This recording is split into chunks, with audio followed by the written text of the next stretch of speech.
குருவின் தினம் ஒரு சுவடுகளில் மனம் மீண்டும் இதனுடைய பகுப்பாய்வில் இன்றும் பல பேர் எப்படியெல்லாம் தன்னுடைய மனம் தன் எண்ணத்திற்கேற்ப தன்னுடைய செயல்களையும் சரி தன்னுடைய விளக்கத்தையும் சரி அது கொடுக்க ஆசைப்படுதுங்கிறதுக்கு இன்று வரை எல்லோருமே அந்த மனவயப்படும் பொழுது அவர்கள் ஏற்படும் இன்ப துன்பமே காரணம் கூட சொல்லலாங்க.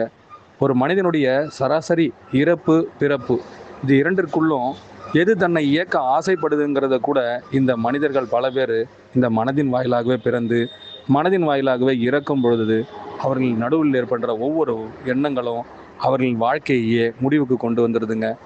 இன்றைய நாளில் நாங்களும் சில விஷயங்களை உங்களுக்குள் எது உங்களை வழிநடத்துகின்றது, யார் அவர் உங்களை வழிநடத்த காரணமாய் இத்தனை ஆண்டு காலம் உங்களுக்குள் இருந்து போராட நினைக்கின்றாரோ அந்த போராட்டத்தில் அவர் எப்படி உங்களை முழுமையாய் ஆபரணம் சூட்டி அழகுபடுத்துகின்றாரோ அன்ற நாள் உங்களுக்குள் வாழ்வின் மிகவும் முக்கிய புனித நாளாக கூட கருதலாங்க.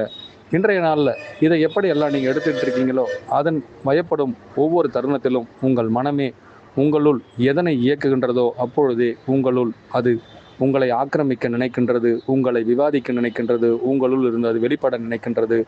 உங்களுள் அது உங்களையே பொறுத்திருக்க வைக்க முயலாது, உங்களையே அது மீண்டும் மீண்டும் ஒரு விவாதத்திலும் உங்களை நிரூபிக்க உங்களை போராடுகின்றது. இம்மனம் எங்கிருந்து உங்களை வெளிப்படுத்த ஆசைப்படுகின்றதோ அவ்விடத்தில் உங்களுக்குள் அந்த இறைவன் குரு என்ற ஒருவர் மறைந்து மனம் என்ற ஒன்று வெளிப்பட்டால் அப்பொழுதே நீங்கள் யார், இது உங்களுக்குள் தயக்கம் மயக்கம் தலக்கம் என்ற வார்த்தைக்குள் நீங்களே நின்றாலும் அதுவும் உங்கள் மன மயக்கமே. அனைவருக்கும் குருவே சரணம், குருவடி சரணம், திருவடி போற்றிங்க.